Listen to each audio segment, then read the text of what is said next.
calling the meeting to order at 4:02 p.m. We'll go around the room and introduce yourselves, please. Start with Todd. Todd Eckes, Fire Chief. Paul Voller, Public Works Superintendent. Dean Veneman, committee member. Jennifer Gossick, City Clerk. Matt Zacher, Chair, District 3. Dennis Pollock, Alderman number 6. Jay Bemke, committee member, District 8. Tom Rome, Alderman, District 4. Tim DeSorsi, Finance Director. Thank you. Item number 2, consider a referral from Fire Department regarding funding for energy audit findings. Todd.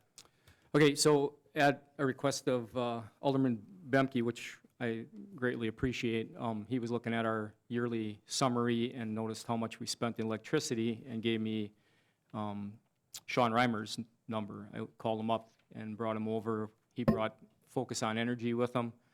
And first thing we looked at was our billing, and our billing, actually we got changed to time of day, which right off the top is gonna save us $2,800 a year just because of the billing. But as we did an audit of both stations 1 and 2, we identified quite a few items that could be changed, mainly LED lights in places where we still have T8 lights and things like that. The shed that sits behind Station 1, pretty much everything at Station 1 was already changed to LEDs. We did the lights in the bay early in the year, but also at Station 1, fans in both bay areas and the shed and the new bay area are on constantly. We can put those on timers so that as people walk in there and they need them on, they can put them on for 30 minutes, 60, they'll automatically shut off instead of running 24 hours a day. The shed in the old bay area at Station 1, they suggest we put motion sensors in there so the lights are automatically shut off. We moved to Station 2, and there's a tremendous amount of lights. I think there's something like 180 fixtures over there that are still T8 lights that we could change to LED lights. Again, over there, fans put on switches, motion sensors in some of the areas that don't have them. And then 2 exterior lights on the 2 bay doors are huge energy use. Those would be changed out also. So I asked Jay Klingforth if his crew could do it, and the numbers that I'm going to show you here are using his crew. If his crew can't, obviously those numbers could be more, but the quote that we got from Crescent Electric for the parts is just shy of $3,500. I'm using Jake's maintenance crew is about $1,500 in labor.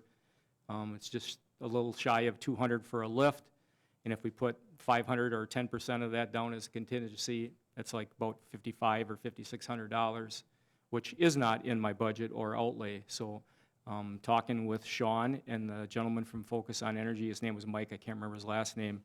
It's a 1 to 2 year return on investment, and Focus on Energy said there would be money that would be allocated from Focus on Energy in a check at the end of the year because of the savings through Focus on Energy. So I guess I'm looking to see if I can get an extra $5,500 to be able to accomplish this before the end of the year, with the idea that with a 1 to 2 year return on investment is a pretty good investment. Questions, comments? Jay? So the check at the end of the year from Focus on Energy, do you know how much that would be? That wouldn't be the full amount. No, it wouldn't be the full amount. I can give you an idea, is like everything we did at Station 1 through the whole project, I think we received a $4,500 check from that.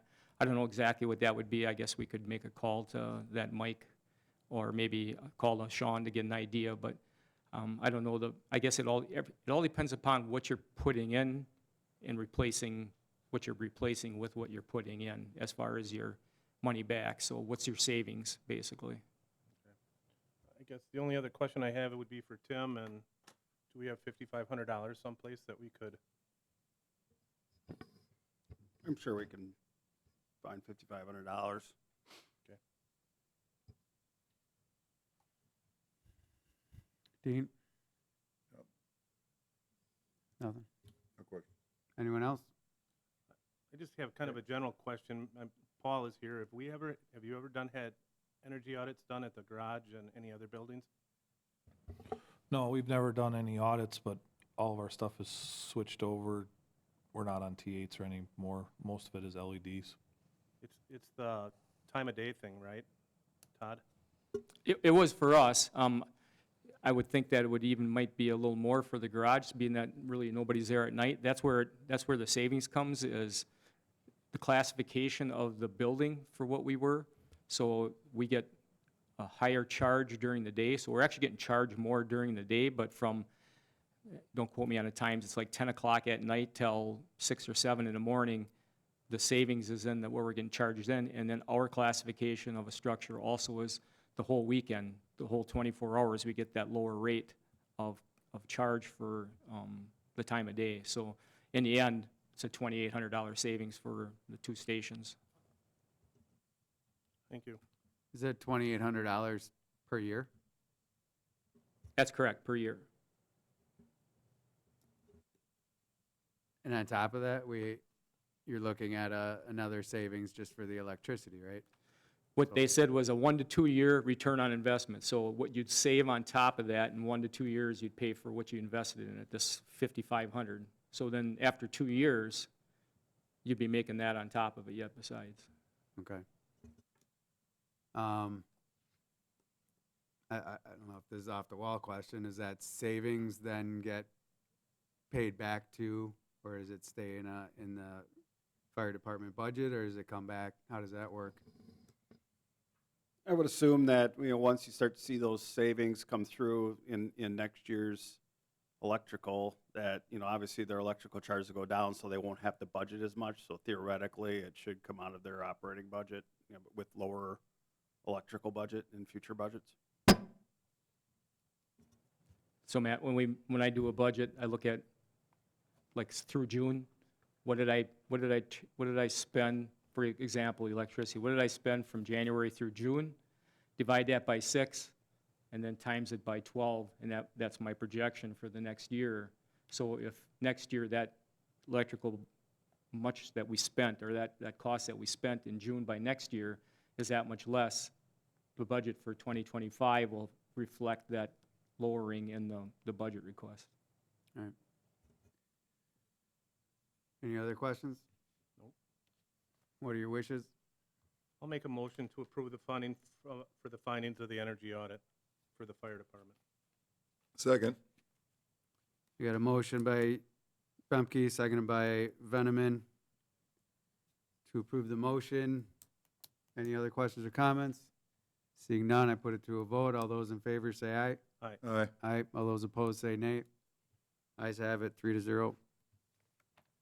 Item number 3, consider a referral from the fire department regarding discussion on replacement of truck 5. Todd?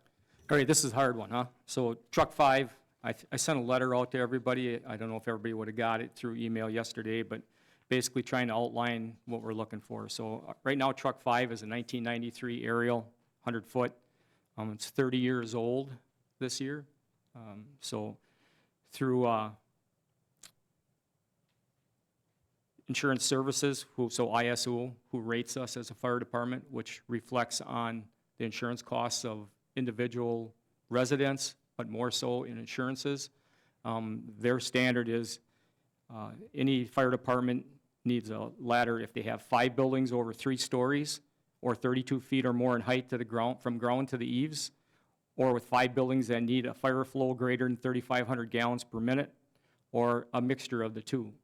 So what they're saying is places like warehousing in Wisconsin that are huge warehouses is more than 3,500 gallons a minute. So if you have 5 of those, or 5 buildings that are over 32 feet high to the eaves, the fire department has to have a ladder if you're going to keep that ISO rating, which right now we're a 2. NFPA also has some standards on ladders. They actually say that if you have a ladder truck that's 15 years old and has been serviced well and is in good working condition, it should be moved to a backup status, and any truck over 25 years old should be taken out of service. We're at 30. I had a couple guys go out to FDIC, and I specifically told them to talk to the vendors out there and see how soon, if we would order a ladder, how soon we could get it. The closest is 3 to 5 years out if we would order it today, which means that by the time we got a new ladder, it'd be 33 to 35 years old. I started looking into other ways, how do you score when a ladder truck needs to be That's also in that packet there, that's that blue one. So that's the scoring, and it's used, I also sent some emails out to people I know across the nation through my references as going to the academy, and probably 50% of them use a scoring method similar to this. So a point for each year of age, a point for each mile, or 1,000 miles or 1,000 hours. And then here's the subjective part, and I tried to be as middle of the line, or actually to the benefit of it's better than worse. 1 point for service. Our truck doesn't get that severe service. I guess somebody that has a ladder truck that runs, 20 calls a day or something, that's a little different. Condition, I gave it the middle of the line. It's in fair condition. We've always taken good care of it. I think that's why it's made it 30 years and stayed in service as a frontline apparatus. And its reliability. It is reliable to a point, but if you score it like that, 33, 1, and 3, and 3, it's 40. 28 points or higher is a poor condition and should be taken out of service. I also then started looking at costs of maintenance. I asked Aaron today to get costs of maintenance for the last 2 years. Last 2 years, we spent $20,000 on it. It just got done with its DOT check. The list that came back, I picked out the things that were safety related. It comes to over $65,000 to fix what's safety related. That's not everything on the list. That doesn't include the tires, which are 18 years old on it. The tires are going to come to around $6,500.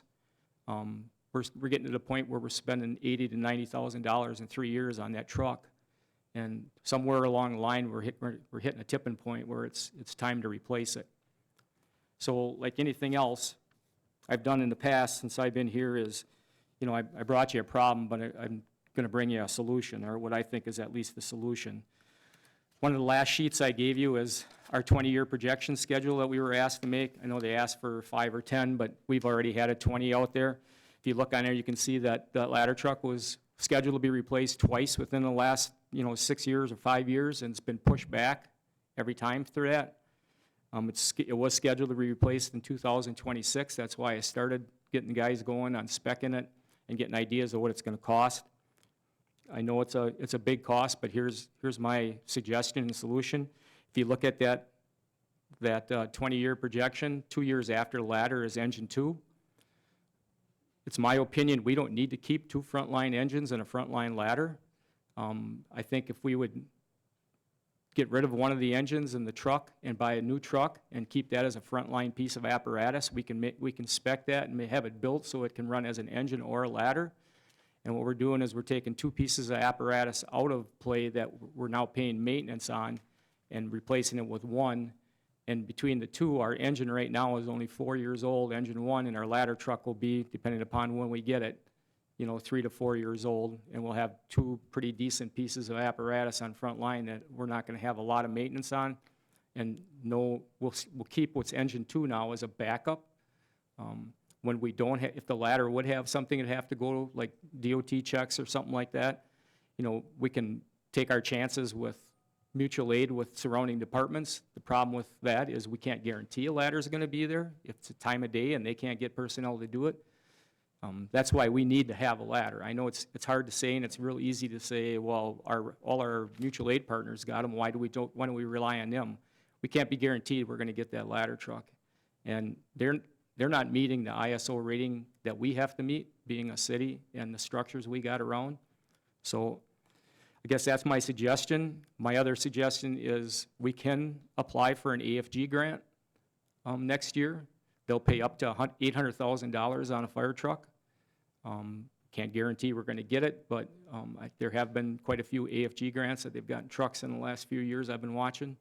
It's at least an option that we can maybe get $800,000 of that.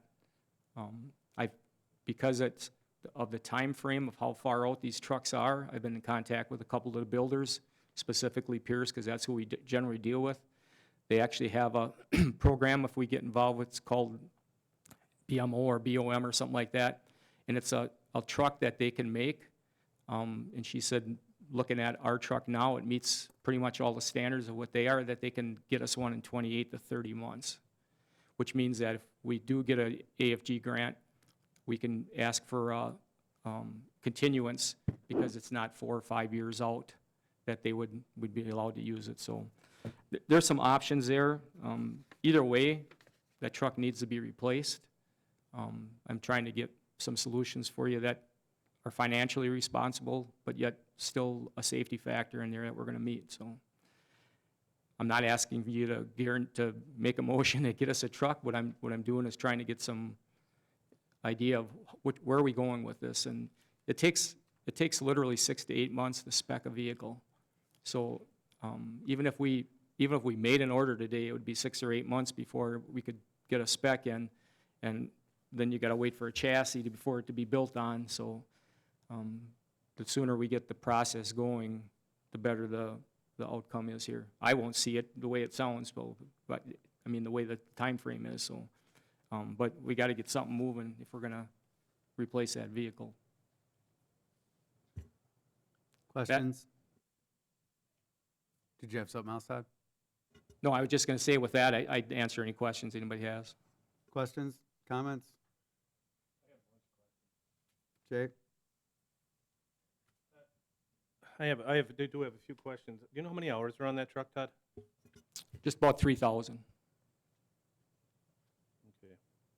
And just going back to part of your presentation, who's the insurance services? Who is that? What organization is It's the that? Insurance Services Office. That's who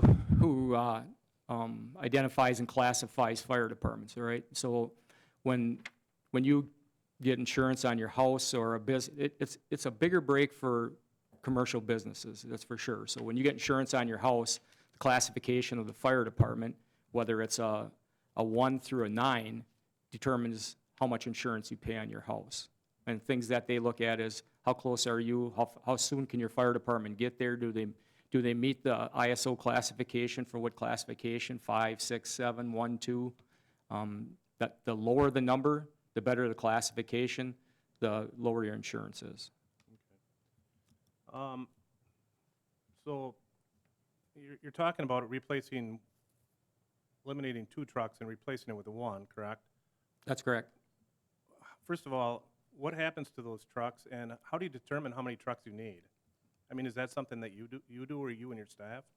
Well, the reasons probably they ran with 2 engines in a truck years ago was the mutual aid agreements weren't there. We didn't have the ability to have as many mutual aid partners as we do now. So right now we have automatic aid, which we never had before with Grand Rapids and Port Edwards. We had automatic aid with Port Edwards before, but this year I asked if Grand Rapids would, and they said yes. When you have partners like that are paged out with you, your numbers of pieces of apparatus you got to have are less. So what they want is 2 engines and a ladder on scene. Well, when we page out automatic aid, we're getting an engine from one of those 2, and our engine and a ladder on scene. So Okay. So if you were to get rid of these trucks, do you trade them in, do you sell them, and do you have any idea if there's any value to them? there's not a lot of value to them. We can't trade them in. Most departments try to sell them. You can use Wisconsin surplus. You can try to sell them openly, I guess. I don't know what the rules and regs are, what our policies are here. I think pretty much all ours go on Wisconsin surplus, but Tim could probably answer that better than I could. Yeah, a lot of times we'll list them on Wisconsin surplus, or if you have like a connection with another like department or another municipality that's looking or whatever, we can sell them directly too.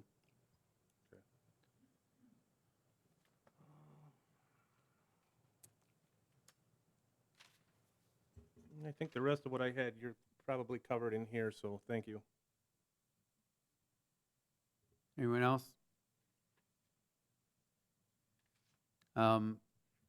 Just going off that, like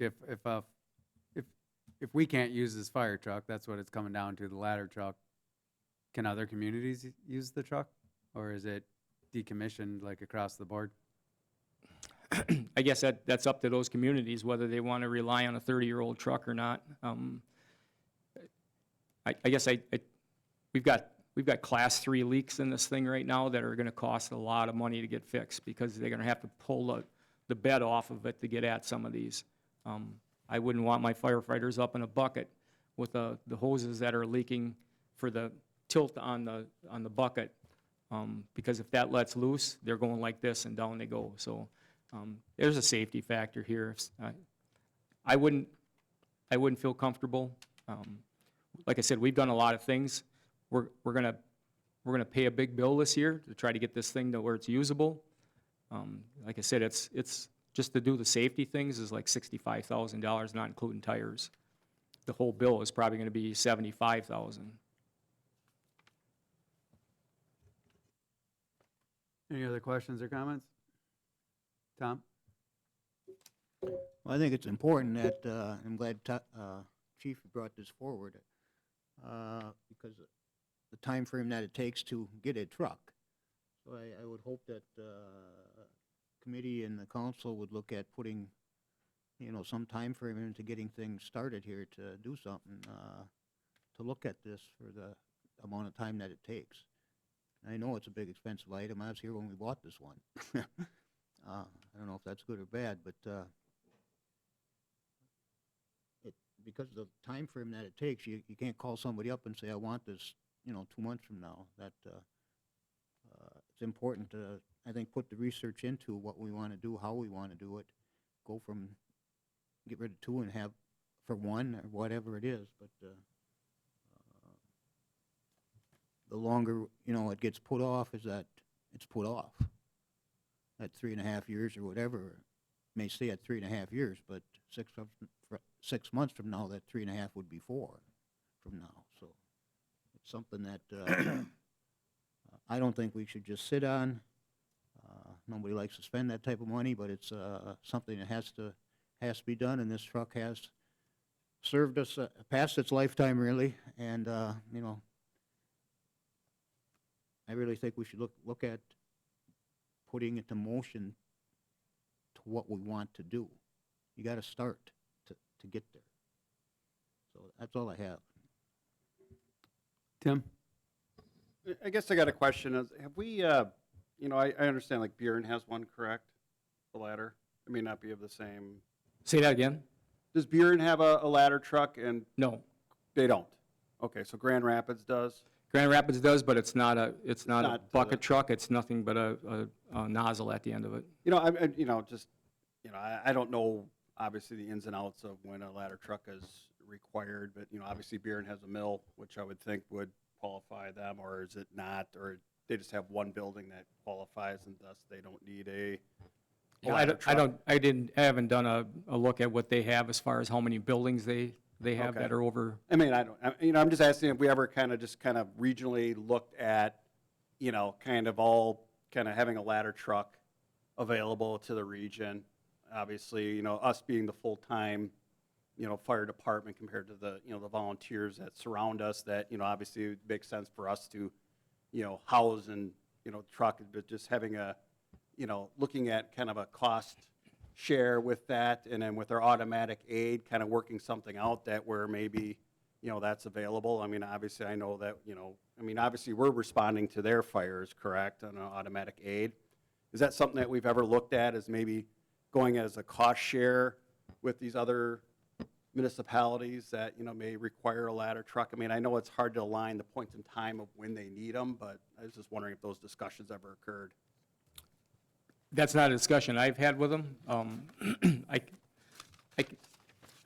just supposing, but imagine walking into one of those municipalities and saying your share is $300,000, but we're going to keep the truck in Wisconsin Rapids at our station. So I don't know. I guess I'm not the politics to talk to the presidents of these different townships. That's all I can talk to is that we definitely need one. In the city. If you look at what the classifications are, how many buildings flow over 3,500 gallons a minute, or how many buildings we have that are 32 feet or higher to the eaves, and we're going to be the one to rely on another township that has a ladder, I don't think that's right. Not that our citizens, I don't think.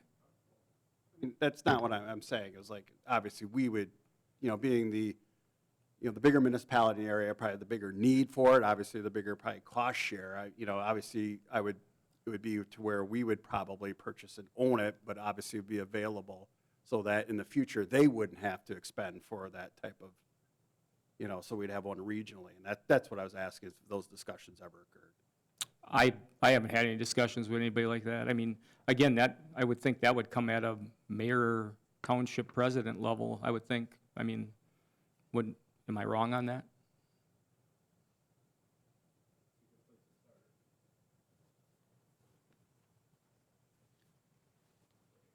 Questions? Dean? Tim, did you want to finish? You know, but in the meantime, obviously, you know, I think it's something that we're at a point, I think we should put, you know, I would say probably kind of put a timeline together exactly, you know, speccing it, or, you know, when a financial obligation or a down payment or how that would work, you know, putting that together so we know exactly when, you know, the steps that would be involved if we were to proceed with this. I'd like to work with Todd and kind of put a timeline together as far as, you know, what we need to do, what council action needs, and what financial obligations throughout the process that we have. So, Yeah, I think that's a great idea. At the middle of this next month, or this month here, the State Chiefs Convention is, and the lady we usually work with apparatus is going to be there. That's who I was talking to about what's the timelines of things, and maybe I could get a timeline from her, and then Tim and I can put things together as to when the speccing starts and when we'd have to buy a chassis and what kind of money would be involved with that then. is there only, is there multiple vendors that, so okay, so we, like the chassis is obviously has multiple vendors, is, Yeah, so depends upon who you buy them from. I mean, Pierce makes their own chassis. I think a lot of them do. Seaberg probably makes their own chassis. Rosenbauer makes their own chassis. Some buy chassis like an International. Those trucks generally don't perform well and don't do well as far as how long they are in service. I mean, we've always bought Pierce because they last a long time. You look at what our trucks have been, that ladder truck, again, there you go, 30 years. It's probably going to be 34 before we take it out of service, and it's served us well. So I always been a big value of you get what you buy, you know, I mean, so.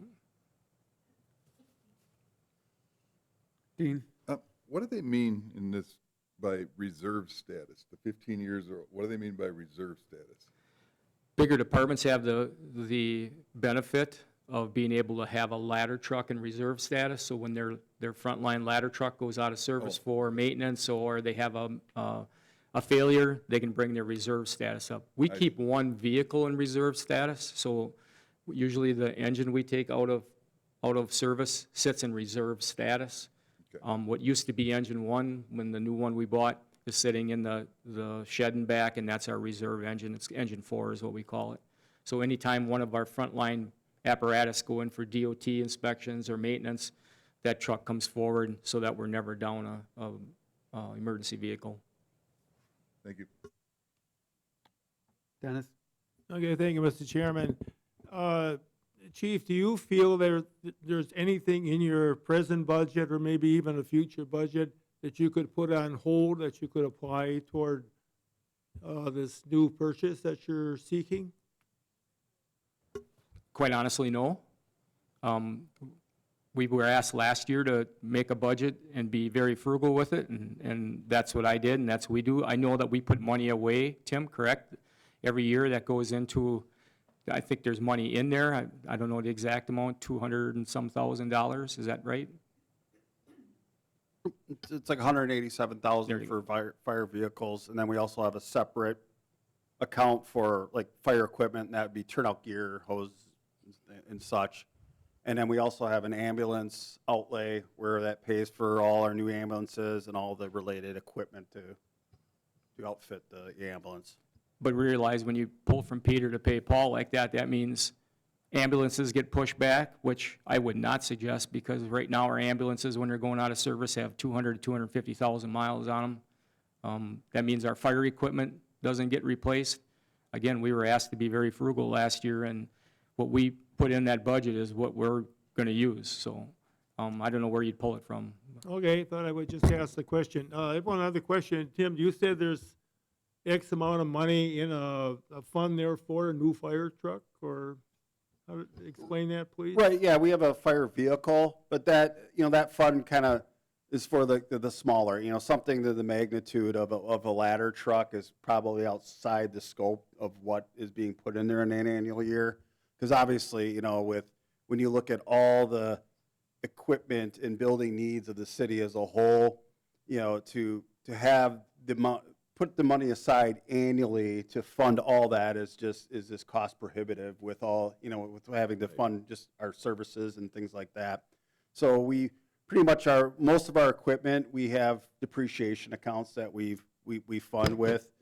Some of our building accounts, but obviously the bigger building needs and some of the bigger equipment, which the ladder truck obviously qualifies for, you know, is outside the scope of what those depreciation accounts fund on an annual basis. Okay, I understand that. Thank you. Jake?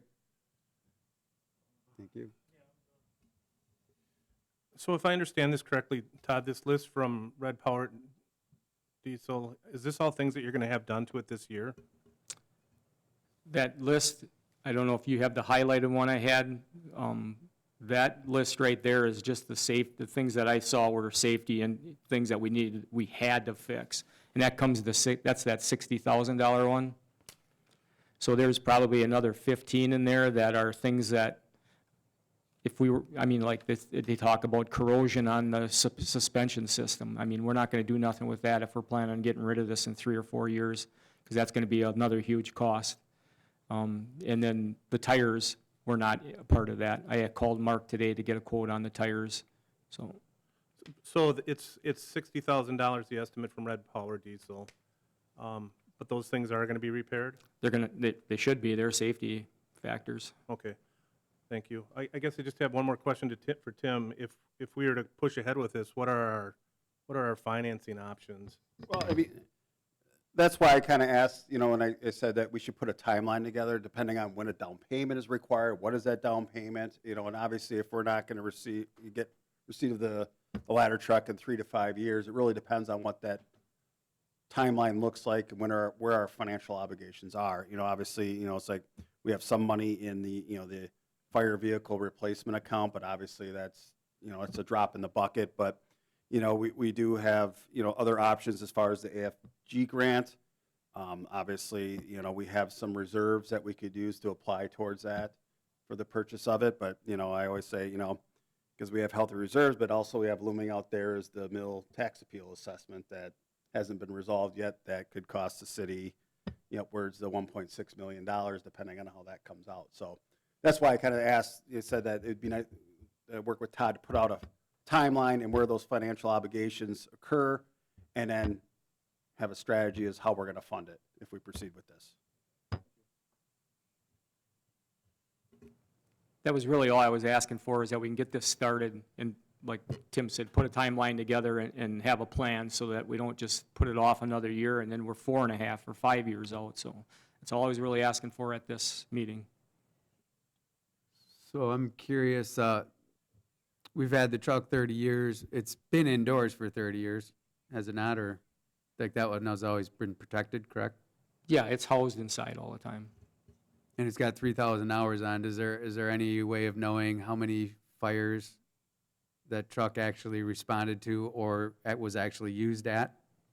I don't know if I could pull that out of I mean, we don't track how many times of each vehicle is at a fire, but We don't. no. Why wouldn't we do that? I guess I Nobody's don't, done that. yeah. I guess what I'm curious about is like, I mean, how much do we actually use the truck? You know? Well, that's why my solution was to this ladder truck we buy would be a frontline apparatus and it'd be used at every single fire. Instead of having one that we use at certain commercial buildings and then 2 engines, we go from maintenance and the purchase of 3 frontline vehicles to 2, and then what we're buying is getting used at every single fire. And when was that other truck supposed to be replaced? The engine 4? 2028, 28. it's actually engine 2 is getting replaced, and that would go to engine 4 status, so. Okay. So, I mean, I guess it's hard to say because, like, the technology isn't going to have changed that much. The Well, body's beautiful. Well, Is it's the changed engine good? tremendously, the technology. No, I'm talking about the truck itself. Yeah, the truck technology has changed tremendously. Did 30 years. Vehicles from back in 30 years ago, you needed to have somebody sitting at that panel all the time. Our new engine that we got last time, we can actually have it preset and hit a button so that instead of having to have two people hook that truck up to the hydrant and pull lines and stuff, they can put it in gear, have that preset, the very first one, so that they can hook up to the hydrant themselves. It's a time saver. Everything is modernized. It's running off of computers now. It's a huge difference. So you're saying that the truck itself is not even comparable to the truck that we have right now?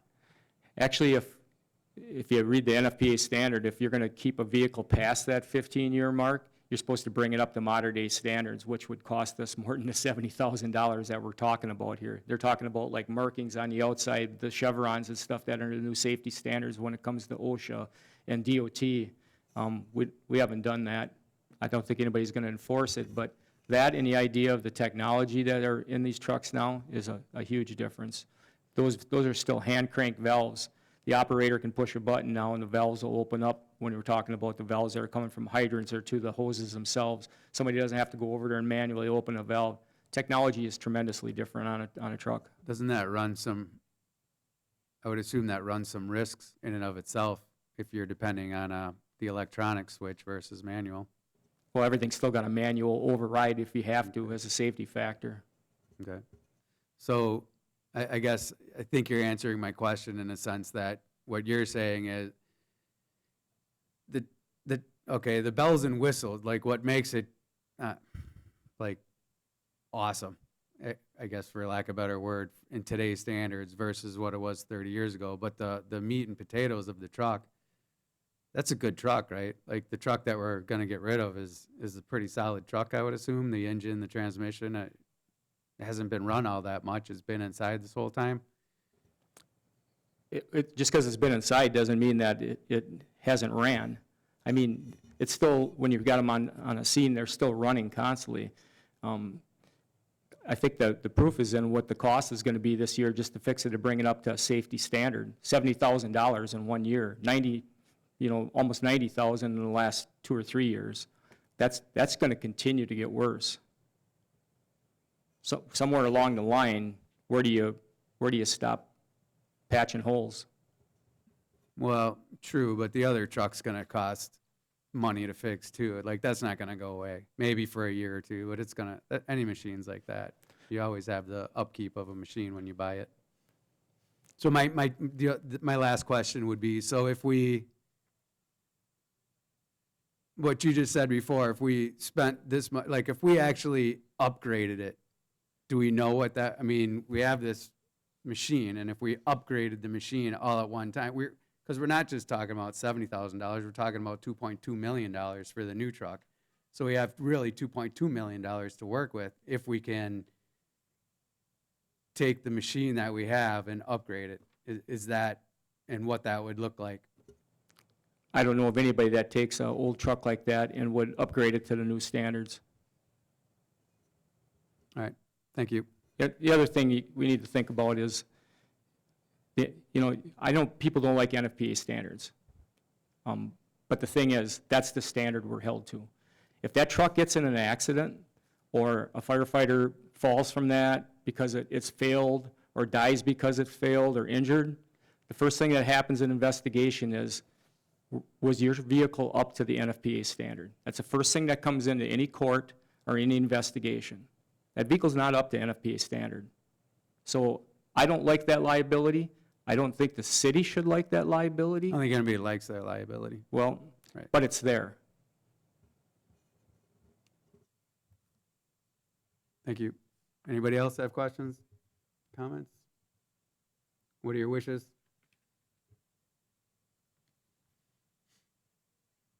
Well, they weren't looking for a motion on this. Well, we were looking for some kind of momentum of some sort. I think the timeline is a good idea. I don't know that we need to make a motion to do a timeline, do we? No. I would say go ahead with the timeline. I guess it's pretty hard to make a decision without all the information, so. Okay. So, Tim, what does that look like for you, As far as, making a timeline?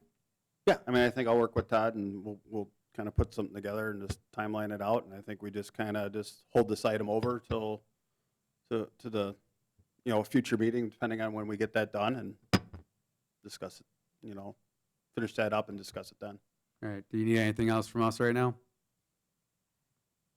Nope, that's what I was looking for, so that we could, I wasn't going to spend a lot of time on this if we weren't even going to consider it, so that's what I was looking for. All right, good.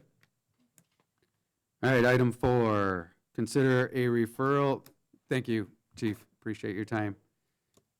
Number 4, consider a referral from Public Works Department to review and approve purchases of a single-pass automated refuse truck. Paul? All right, thank you. So 2017 is when we started the process of going to single-pass recycling. We then purchased 2 additional trucks in 2020 to switch over our garbage to single-pass as well.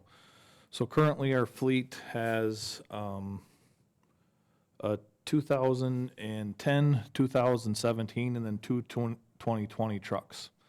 As Chief Eckes had said, the garbage trucks are in a similar situation as what the fire trucks are, and it's talking anywhere from 12 to 24 months for replacement. What I'm here, the difference with us, I guess, is that we have an equipment replacement plan. We're on an annual basis. As part of our budget, there's a transfer of funds from our operating expenses to an equipment replacement plan, anywhere from, I think, if I say it wrong, $350,000 to $450,000 that goes into that account. And so we, in the past, we have a 5-year plan for our equipment replacement. The thing of it is ever since COVID, our plan probably is not even realistic anymore, because prices of vehicles and equipment has skyrocketed anywhere from 25 to 35%. So we're in the process right now of reviewing that plan and kind of coming to current times on things. And so, like I stated before, these garbage trucks are, I can't order a truck today. I can go to a vendor and say, I would like to order a truck. And then in the third quarter, when they get allocation from their truck manufacturer, so going to the dealer, I can't order a truck right now from a dealer. They get allocations, and then based off of the allocations, there may be 20 people that want to buy garbage trucks, and they only get allocated for 12. And so what we did is we sent out a request for proposals to the 2 truck manufacturers that are in the area, which would be Crate Truck Services out of Point, and then JX Truck Services out of Mosinee, Rothschild. For the 2 garbage truck vendors in the area, we can go over to Appleton and deal with Autocar and things like that, but that doesn't work best for us, because then all of a sudden the truck goes down with all the emissions and electronics, and we're having it hooked all the way over to Appleton, and then we got to go 2 weeks later to go to Appleton to get it. So we just deal with those 2 manufacturers. And so what I did is requested a proposal for them to give me current model year pricing, which current model year is 2024s. Now, I can't buy a 2024 today. Everything is gone. And so I also requested from them, based off of last year and this year's, there's still some metal surcharges going on, there's tire surcharges going on, to give us an estimate as to what the next possible model year may be for a price as well. And so that is I believe I gave that all to you before the meeting started. It should be on your desk there. And so what would happen is that if this committee chooses to go forward with this, and then it got through council, we would write just a letter saying that the city of Wisconsin Rapids is interested in purchasing the next available vehicle, which would be more than likely, we would see it this time in 2025. And then based off of that, this estimate, when they would get allocated, we may be lucky enough to be allocated, you know, in the third quarter of 2023, and it may be 2024 that we would get allocated. At that time, they would be able to tell us exactly what the truck would cost, because they would know, you know, where the truck would be built and things like that.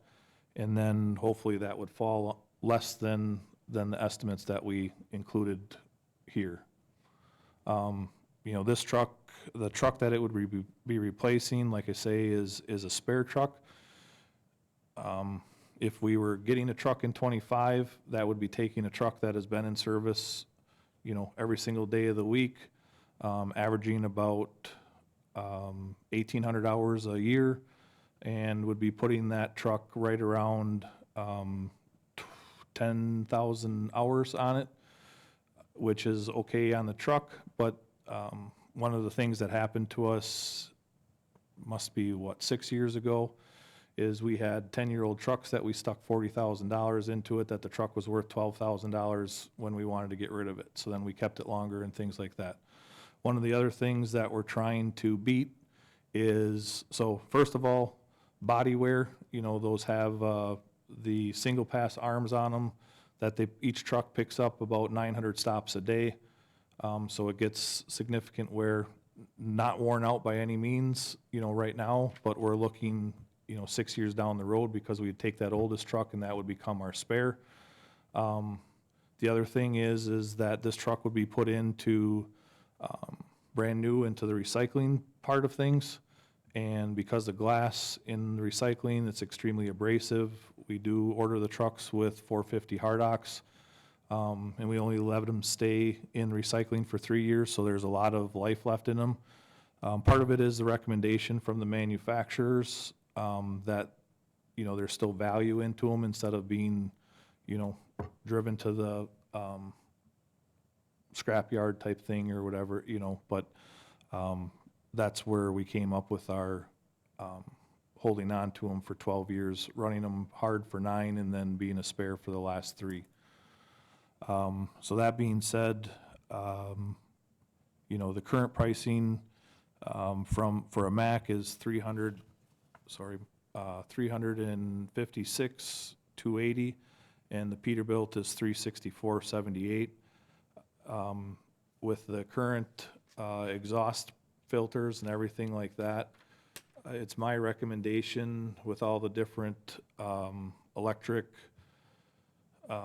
safety mechanisms and stuff like that are not safety, but emission stuff, just the issues that we've been having with all the electric stuff, would be to purchase a 7-year warranty with it, because that would get us closer to the end of the life on that. That would cover engine, electrical, and emissions.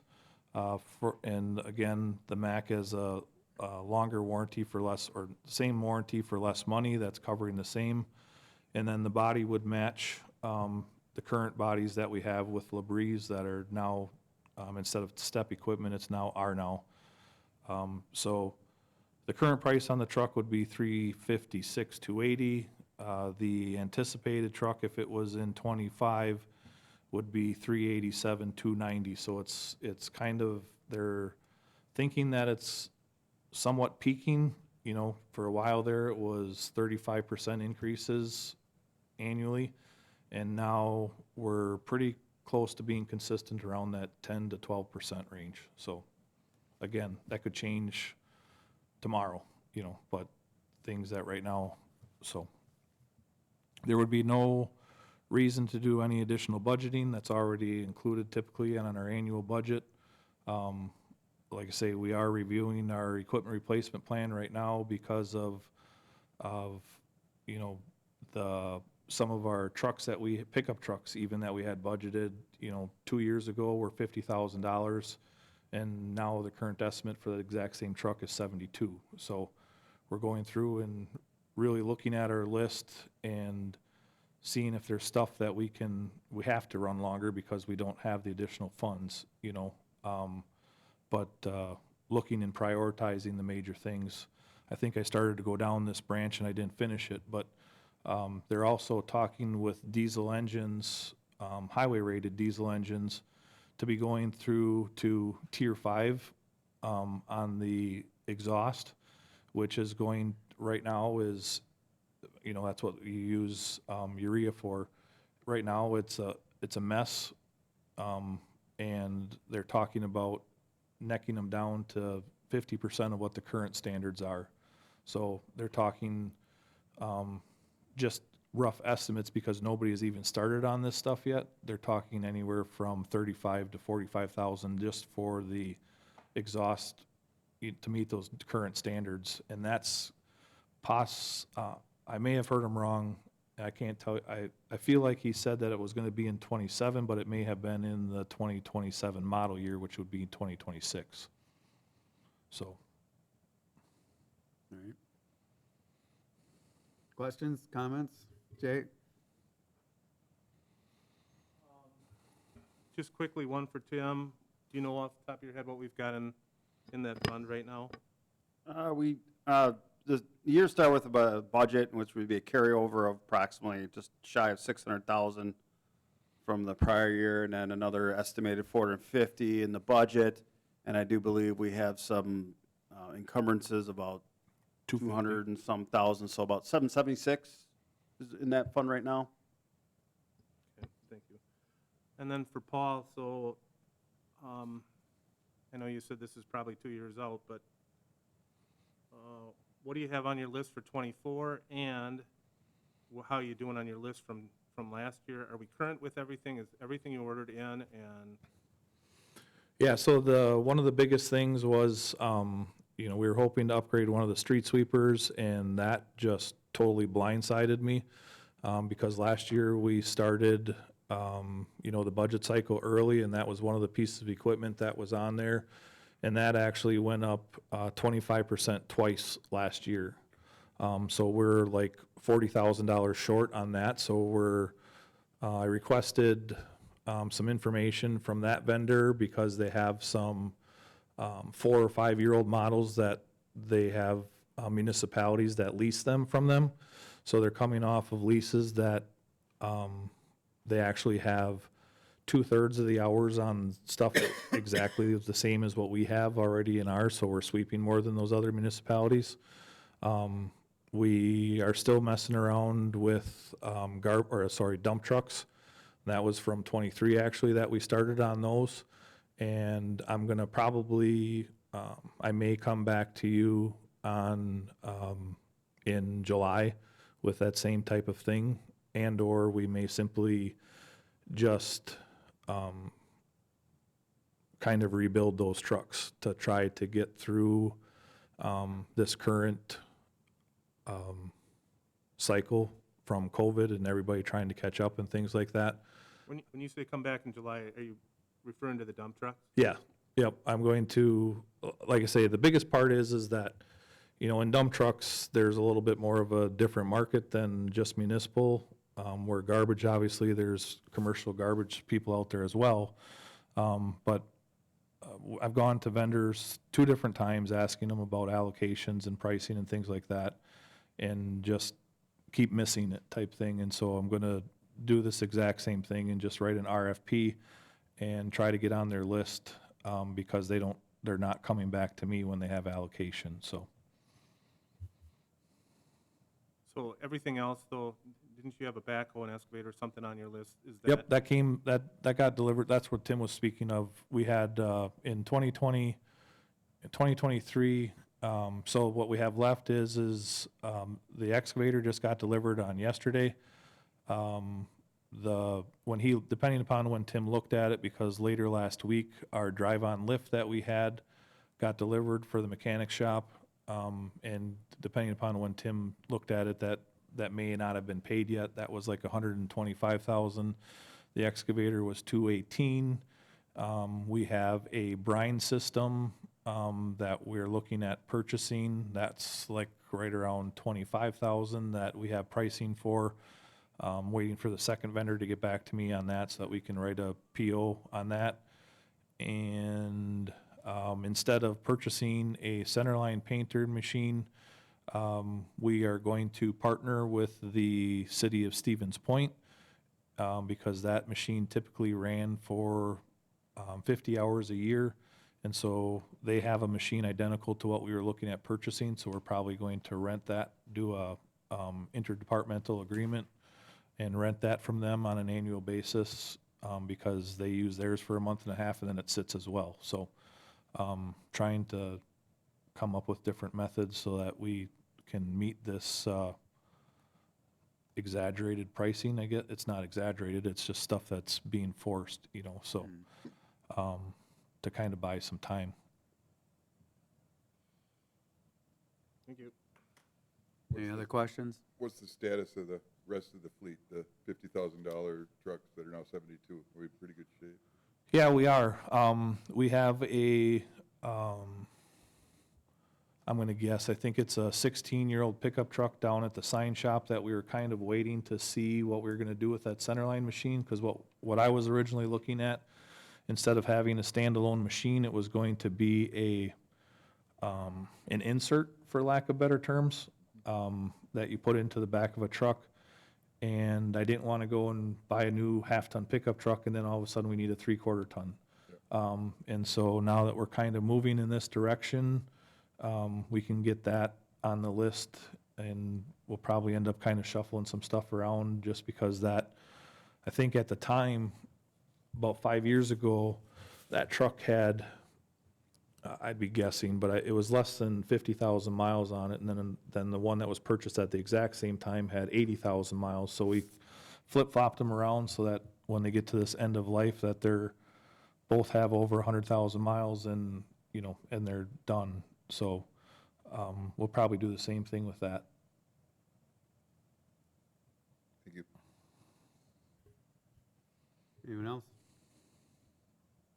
So sometimes I'm a little slow when it comes to this, but my understanding is that the money has been budgeted for these trucks already, so we're not in a hard position in terms of, It's not specifically budgeted for this one truck, it's more of a lump sum, and then that, we use that to go, and so, like I'd said earlier, it's typically around 400,000 to 450,000 a year that gets budgeted into that equipment replacement fund. You know, we just purchased an excavator, I think 3 years ago, that I believe was $400,000. Well, you know, we have other things also that we need, so, you know, we may have budgeted for or funded that fund with $400,000 in 2022, but we maybe only expense $200,000 to carry over because we know we have bigger purchases. You know, if I go and purchase these 2 quad axle dump trucks, those are like $260,000 a piece. So there I need 520, you know, and so we just play the game and try to make sure that when stuff like that comes available, we may have to push something down the road that, you know, isn't maybe, in my opinion, as high as of a priority, that may be a priority for, you know, the guys that work for me or something like that, you know, so.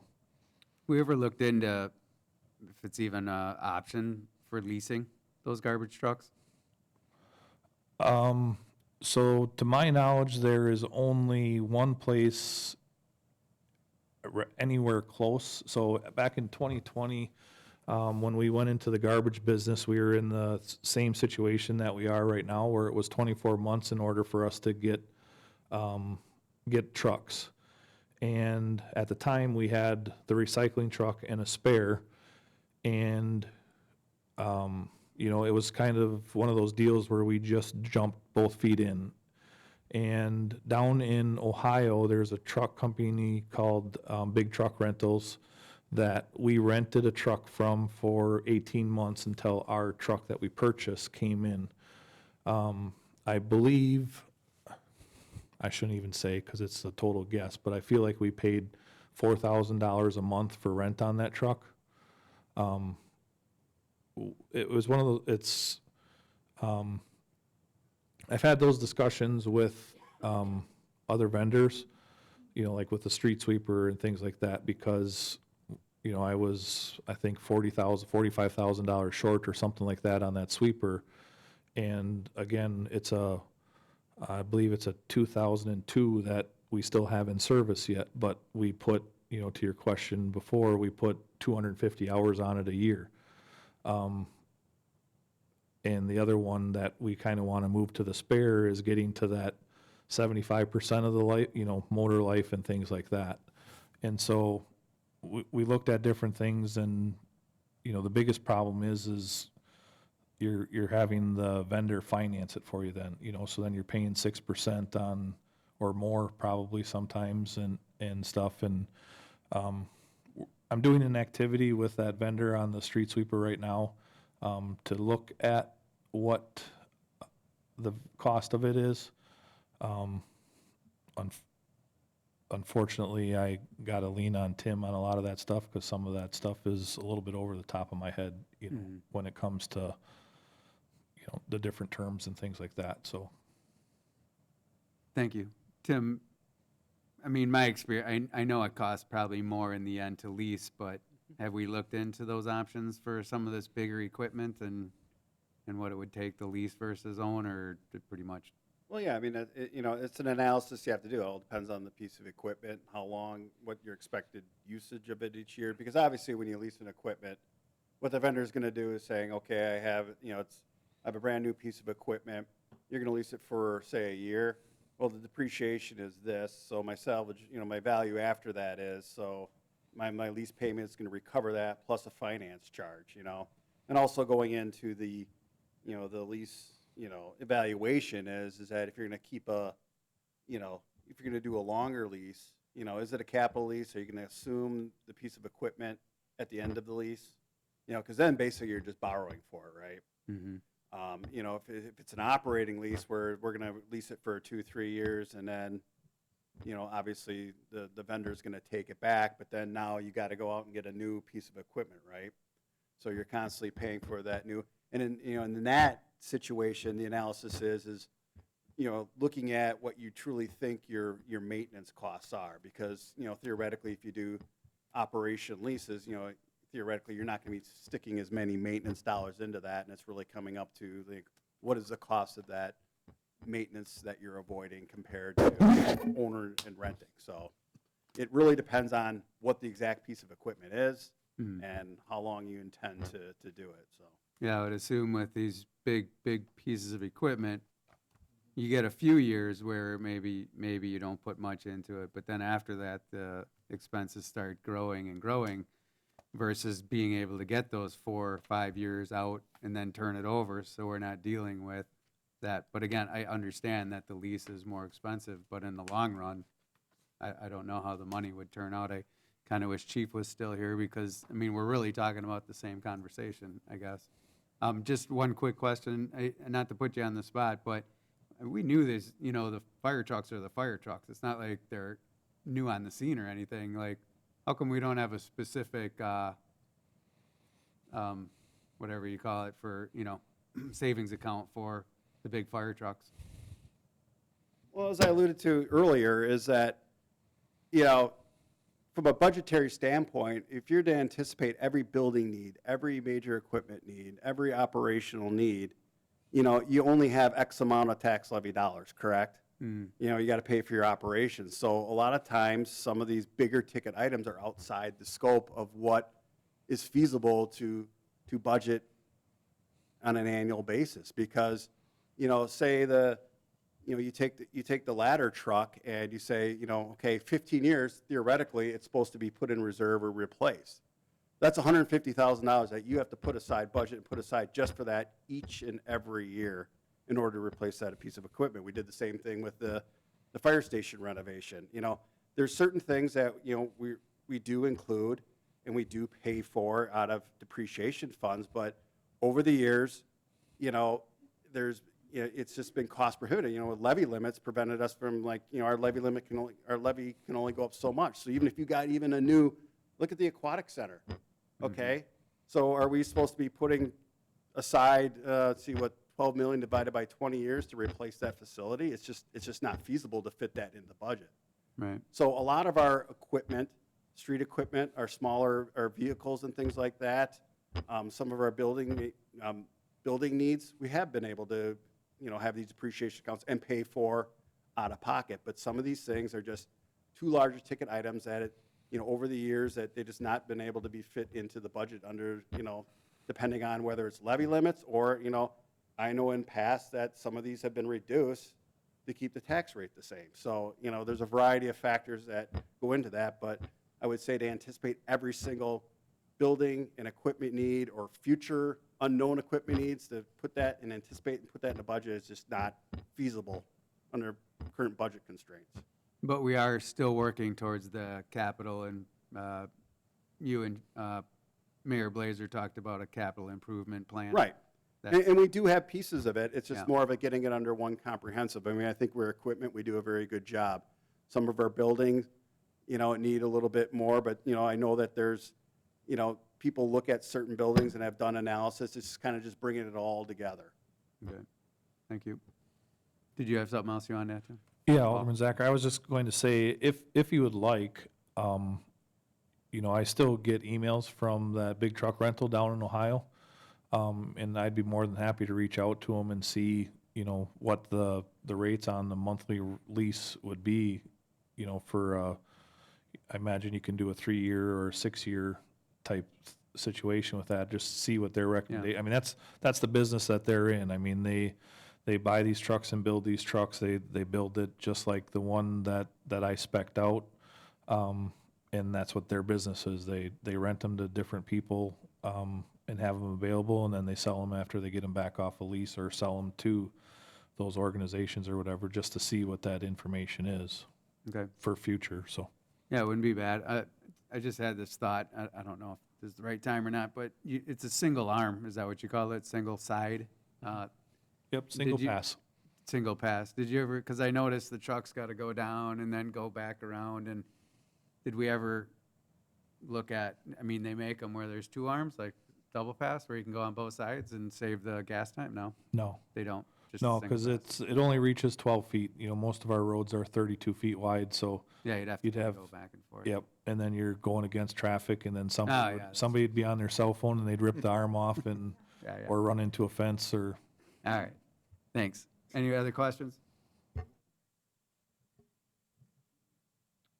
What do you need from us at this time?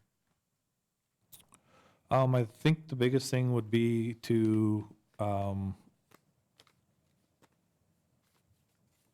let's see, how did we do that before? I think the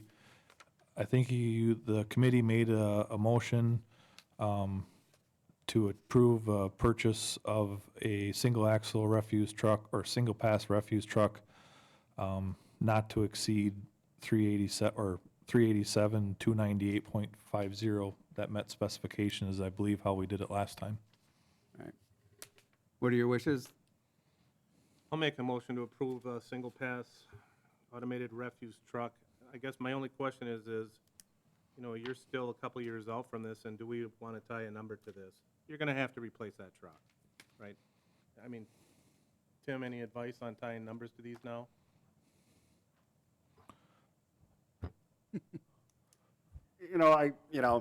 I think a lot of it would have to do, it's like, I would say that if, obviously at the time of purchase, if it exceeds a certain percentage, higher, that it comes back, but obviously, there's, we have very limited options over, what the inflationary impact's gonna be from now and when we actually purchase the truck, and obviously this is a, essential service, obviously, within the city, so, I would say if you want to put something on there that says, if it's within a certain parameters or a certain percentage higher, that, it's okay, but if it's over that, maybe you want to revisit the item. What that percentage is, that's really up to your comfort level. 10%, is that reasonable? And you're okay with this bid from Crete?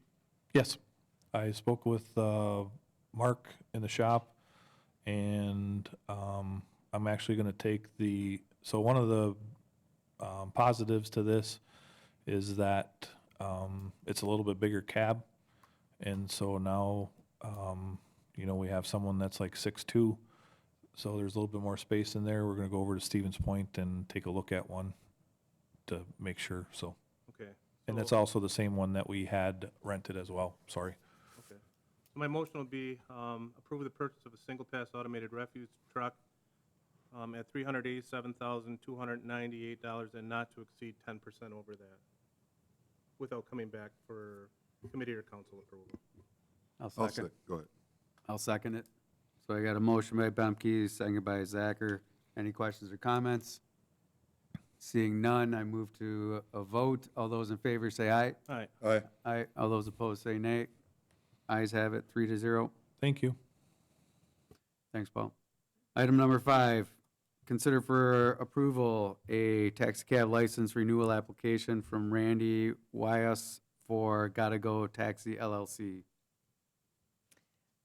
We are just waiting for his vehicle inspection. This renews at the end of the month, so he has time to get that in, and then we'll get police approval as well. So other than that, he's good to go. So I would recommend approval contingent upon us receiving the vehicle inspection. So moved. No questions, no comments? I have a motion from Veneman to approve the motion as stated, seconded by Bemke. Any other questions or comments? Seeing none, I move to a vote. All those in favor say aye. Aye. Aye. All those opposed say nay. Ayes have it, 3-0. Item 6, consider for approval a special event application, street closure request, and temporary retail Class B fermented malt beverages license application for the Heart of Wisconsin Chamber of Commerce, Inc. at 1120 Lincoln Street for an outdoor off-the-clock event to be held on Wednesday, July 12, 2023, rain date July 19, 2023, from 4 p.m. to 6 p.m. at Shopmaster located at 850 Rosecrans Street. This is the same event they did last year at that location, and I recommend approval. Questions or comments? I'll move to approve. I have a motion, That was a fun that, event, by the way. yeah. I have a motion by Bemke, seconded by Veneman. Any questions or comments now? No, seeing none, I move to vote. All those in favor say aye. Aye. Aye. All those opposed say nay. Ayes have it, 3-0. Item 7, consider for approval temporary retail Class B fermented malt beverages license for Central Wisconsin Cultural Center, Inc., located at 2651 8th Street South for the following events. Music on the Patio event to be held from 6 p.m. to 9 p.m. on the following Fridays, June 23rd, July 28th, and August 18th, 2023. B, exhibit openings to be held from 5:30 p.m. to 7:30 p.m. on Friday, July 14th, and Thursday, September 7th, 2023. And C, holiday gifts and art fair event to be held from 5:30 to 7:30 p.m. on Thursday, November 9th from 2023. Jennifer?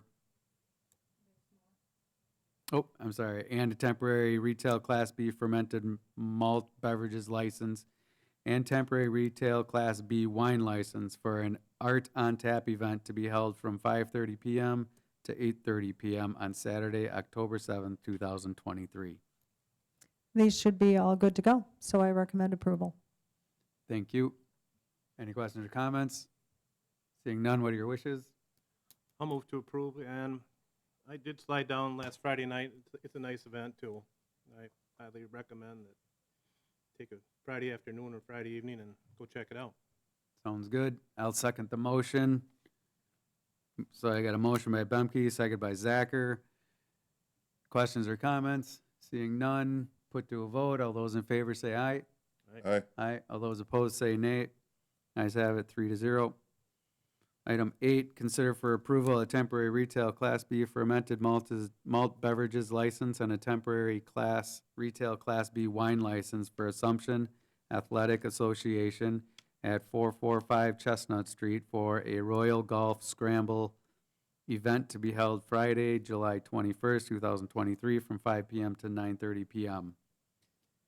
Jennifer? This is also an annual event. They're all set to go. I recommend approval. Thank you. Questions or comments? Seeing none, what are your wishes? Motion to approve. Got a motion by Veneman. I'll second, seconded by Zacher. Questions or comments? Seeing none, put it to a vote. All those in favor say aye. Aye. Aye. All those opposed say nay. Ayes have it, 3-0. Item 9, consider a request from Rapids LLC doing business as West Side Express Mart, Demodar, Pandy agent for retail Class A fermented malt beverages and retail Class A intoxicating liquor licenses for the premises located at 1040 West Grand Avenue. Jennifer? This is a new owner for that business, so they're applying for a license. The new owner is applying for the license. We have everything we need, and I recommend approval. Thank you. Questions or comments? Seeing none, what are your wishes? Move to approve. Got a Second. motion by Bemke, second by Veneman. Questions or comments? Seeing none, I move to a vote. All those in favor say aye. Aye. Aye. Aye. All those opposed say nay. Ayes have it, 3-0. Item 10, consider a request from BNK Mart LLC, Hari Raj Canal, agent for retail Class A fermented malt beverage and retail Class A intoxicating liquor licenses for the premises located at 1711 Baker Drive. Jennifer? This is also a new owner for that business, and so they're applying for the license. We have what we need, and I recommend approval. Thank you. Questions or comments? Seeing none, what are your wishes? I'll make a motion to approve. Zacher make a motion to approve. Second. Seconded by Veneman. Questions or comments? Seeing none, I move to a vote. All those in favor say aye. Aye. Aye. Aye, sorry. All those opposed say nay. Ayes have it, 3-0. Item 11, consider a request from Out of the Box Coffee House, Inc., doing business as Out of the Box Coffee House, Teresa Cashman, agent for retail Class B fermented malted beverage and retail Class B intoxicating liquor license for the premises located at 3820 8th Street South. Jennifer? This business is currently an LLC, and it's changing to an INC, so they have to apply for a new license. We have what we need. I recommend approval. Thank you. Questions or comments? Seeing none, what are your wishes? Move to approve. Second. Motion by Veneman, seconded by Bemke. Questions or comments? Seeing none, I move to a vote. All those in favor say aye. Aye. Aye. All those opposed say nay. Ayes have it, 3-0. Item 12, consider approval of the 2023 and 2024 retail Class A intoxicating liquor, Class A fermented malt beverages, Class B intoxicating liquor, Class B fermented malt beverages, and Class C wine licenses. Consider sending notices of non-renewal or denial for those licenses who are not qualified to hold a license because of delinquencies or other disqualifications and other reasons for non-renewal. Jennifer? We do have two businesses that are delinquent. They do have till the end of the month to bring their accounts current. I recommend approval for the other ones, and I would like direction to send notices to the two that are delinquent Thank you. of non-renewal. Sorry, notices of non-renewal. Okay. So moved. So moved. Do you need that separate in terms of approving these, or just the whole motion? Okay. So I have a motion by Bemke, and Zacher will second that motion. Any questions or comments? Seeing none, I move to a vote. All those in favor say aye. Aye. Aye. Aye. All those opposed say nay. Ayes have it, 3-0. Item 13, consider closing the following streets and suspending the open container ordinance for these streets and adjoining sidewalks for the city's 2023 Fourth of July event from 3:00 p.m. to 11:59 p.m. on Tuesday, July 4th, 2023, or the fourth fireworks rain date.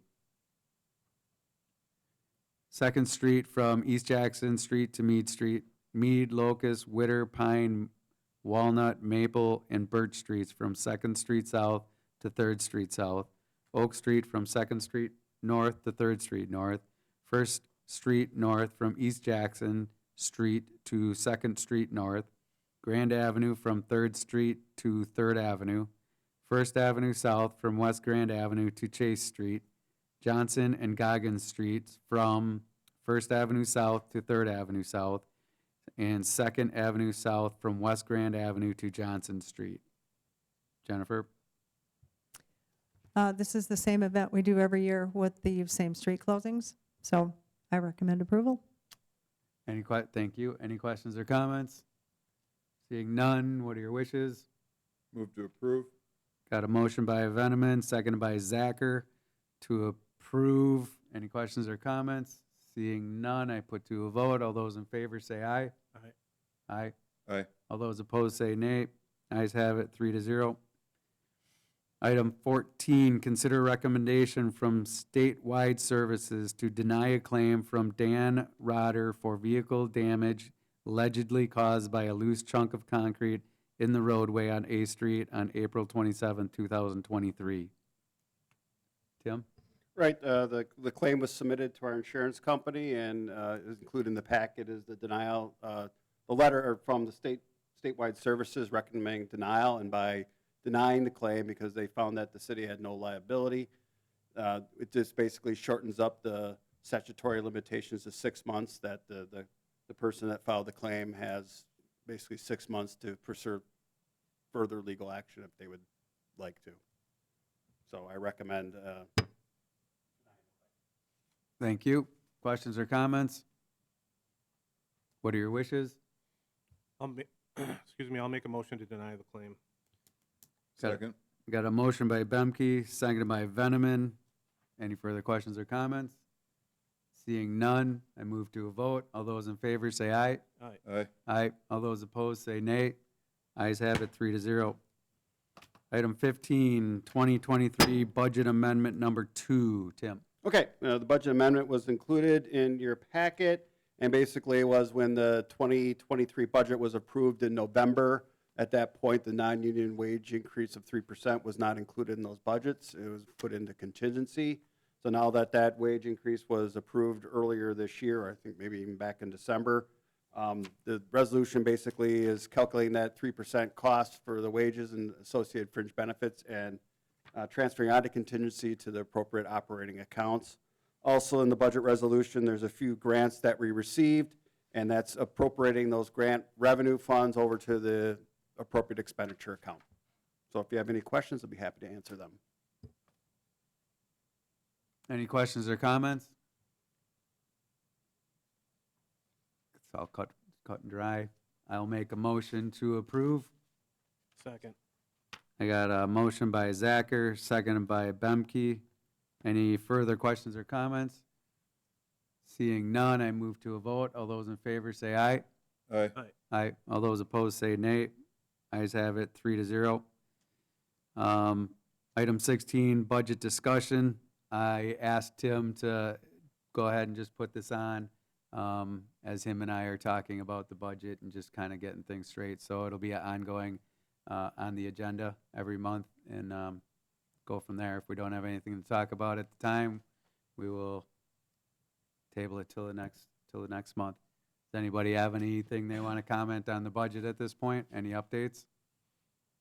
Basically, I'll just be working on some of the budget worksheets in preparation of distributing to the departments. Usually that occurs at the beginning of July. I try to get them out that, and then kind of they're due back about a month and a half later in August. And then I compile the budget, and then that's where we get our first kind of glimpse as to what the budget situation looks like.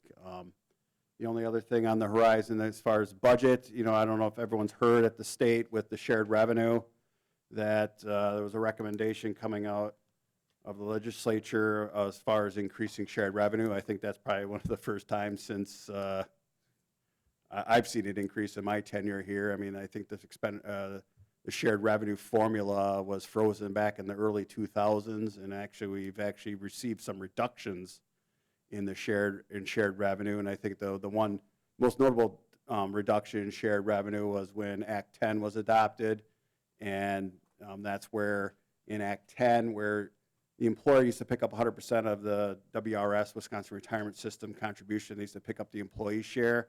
And basically Act 10 disallowed cities from picking that up, so then the employee had to contribute their portion of the WRS contribution rate, and which saved the city money, but then on the other side, they reduced shared revenue to kind of offset that. But so this is kind of probably a big thing, that shared revenue is being looked at being increased. Now, what the details of it is, you know, I always wait, you know, until it's signed by the governor into law. You know, a lot of amendments can be made, a lot of changes, but it's good news as far as the city, as far as possibly seeing, most likely seeing an increase in shared revenue for the first time in a long, long time. Did I hear something about an increase in tax levy, or no? Did I hear nothing about that? I haven't heard anything with levy limits, any changes there. This is just, the only thing I've really heard of a prominent nature of the budget is the shared revenue.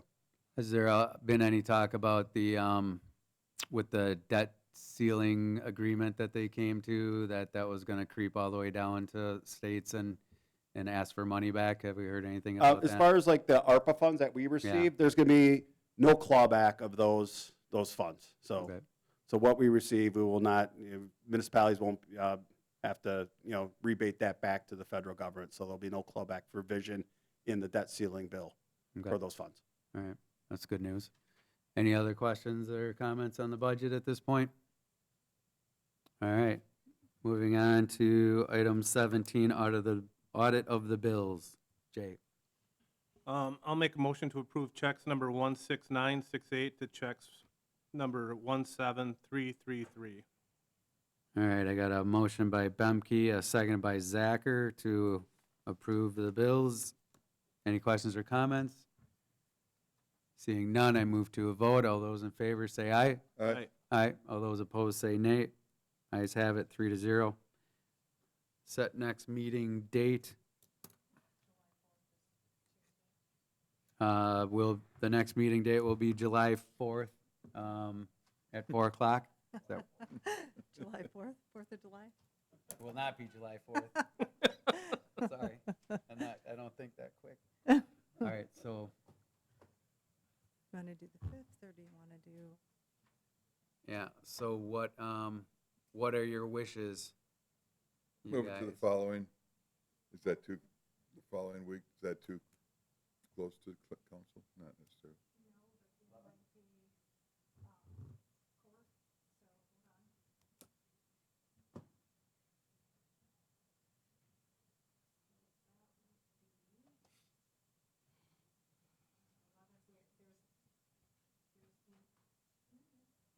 There's municipal court that night, pretrial. You could do it before that. They start at 3:30.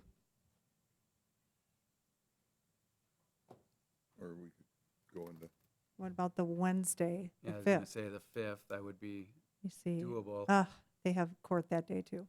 Can we do the small room? Let me see. I mean, again, are you guys open to the 5th? Yeah. Mhm. They have both rooms. What? Let me So- check, hold on, let me check the 11th. You Last month, Matt, Human Resources met at the library. They've got a really nice meeting room over there if you want to. I don't know how much trouble that would be for Tim and Jennifer, but it's nice. On the 5th? Yeah. If it's available. I can't check their calendar. No, I know. Otherwise, the Tuesday, the 11th, the first floor conference room is available. Or that work.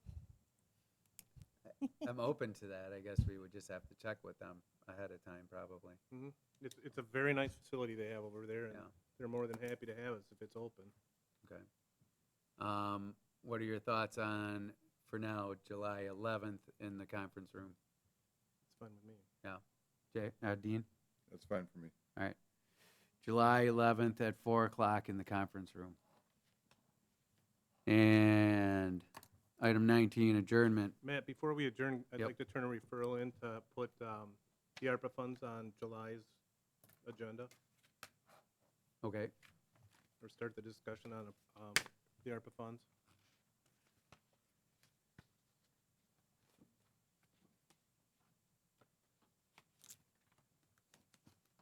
Just curious, is that something like we can have in the agenda every month to do referrals at that point?